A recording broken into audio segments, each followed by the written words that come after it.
اس سے پہلے کہا تھا خان صاحب کی بھی جان کو خطرہ ہے، تو اس سے پہلے بھی ہم سن چکے ہیں کہ ان کی جان کو خطرے کی بات جو ہے وہ آتی رہتی ہے. یہ اب کی بار کس سے خطرہ ہے، اور کیا آپ کو کوئی ڈر ہے اس چیز کا کہ کوئی خدا نہ خواستہ کوئی اٹیمپٹ، کوئی اس طرح کی کوئی چیز؟ دیکھیے فروا، یہ کوئی نیا ڈر نہیں ہے، یہ ہمیں پہلے دن سے ڈر ہے کہ خان صاحب کو ڈیمیج کیا جائے گا. آپ کو پتہ ہے ان کی بیگم صاحبہ بشرا بی بی کے بارے میں تو مطلب کافی ایویڈنس جو ہے وہ سامنے آ چکی ہے کہ کوشش کی گئی کہ ان کو ڈیمیج کیا جائے، لیکن اللہ تعالیٰ کے کرم سے وہ میرا خیال ہے چلے.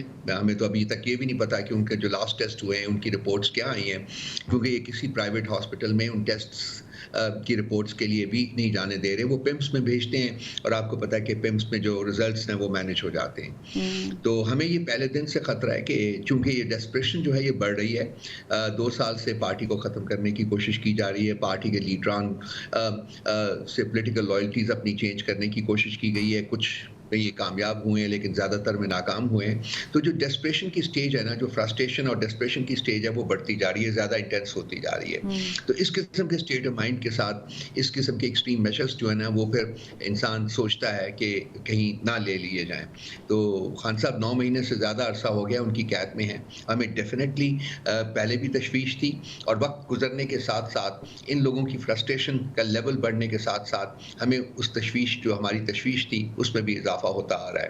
اور کورٹس وغیرہ کو ہم نے رجوع کیا ہوا ہے، لیکن کورٹس حالانکہ ایک ریویکننگ سی نظر آ رہی ہے جس کا ذکر آپ نے کیا بھی ہے اپنے ابتدائیہ میں، لیکن کس حد تک وہ افیکٹو ہو سکتی ہے یہ آنے والا وقت ہی بتائے گا. لیکن ہماری تشویش جو ہے وہ اپنی جگہ قائم ہے، اور ہم صاحب اقتدار لوگوں سے اور خاص کر پاکستان کی عدلیہ سے ریکویسٹ کرتے ہیں کہ اس سلسلے میں ہماری جو پٹیشنز موجود ہیں ان کو سنا جائے، اور ایفیکٹو فیصلے جو ہیں وہ سنائے جائیں.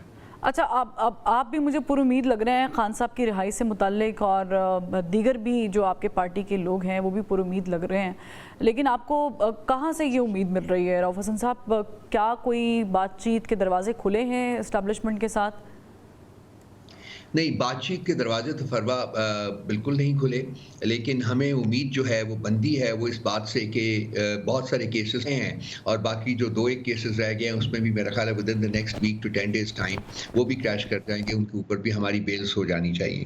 لیکن جہاں ہم ایک طرف پر امید ہیں، وہاں میں اس بات کا بھی خوف ہے کہ جیسا کہ آج آپ نے سنا ہوگا کہ شاہ محمود قریشی کو 9 مقدمات میں انہوں نے اریسٹ کر لیا ہے. تو اسی قسم کا کوئی اور آپریشن خان صاحب کے خلاف بھی ہوگا، ان کو بھی اور متعدد مقدمات میں اسی طرح سے قید کیا جائے گا جیسے کہ شاہ محمود قریشی صاحب کو کیا ہے. تو ان کے باہر نکلنے کی جو امید تو ہے ہمیں، لیکن جو ایکچولی ان کا باہر نکلنا وہ ڈیپینڈ کرے گا کہ عدالتیں کتنی تیزی سے ایکٹ کرتی ہیں اور کتنی تیزی سے اپنے فیصلے صادر کرتی ہیں، تاکہ یہ جو فریولس مقدمات اب بنائے جا رہے ہیں صرف اور صرف اس پرپس کے لیے کہ کہیں شاہ محمود قریشی اور خان صاحب جو ہے وہ آزاد نہ ہو جائے، کتنی جلدی ان کو قواش کرتی ہیں، جتنی جلدی احکامات صادر کرتی ہیں کہ عمران خان صاحب کو آزاد کیا جائے. لیکن رؤف حسن صاحب، حامد خان صاحب جن کا تعلق ظاہر ہے کہ آپ لوگوں کی پارٹی سے ہی ہے، انہوں نے کہا تھا کہ خان صاحب جو ہیں وہ کسی ڈیل کے تحت ہی باہر آئیں گے. آپ کو اس بات میں کوئی صداقت لگ رہی ہے کہ کیونکہ بالآخر تو بات چیت تو کہیں تو ہونی ہے؟ فروا، مجھے ایسی کسی سٹیٹمنٹ کا ذاتی طور کے اوپر علم نہیں ہے جو کہ حامد خان صاحب نے دیا. وہ ہمارے سٹنگ سینیٹر ہیں. میں آپ کو ایک بات بڑی کلیئر کر دوں، خان صاحب کسی ڈیل کے ذریعے باہر نہیں آئیں گے. خان صاحب اگر ڈیل کے ذریعے باہر آنا چاہتے فروا تو 10 ہفتے 10 دن میں باہر آ جاتے. 9 مہینے ان کو جیل میں رہنے کی ضرورت نہیں تھی.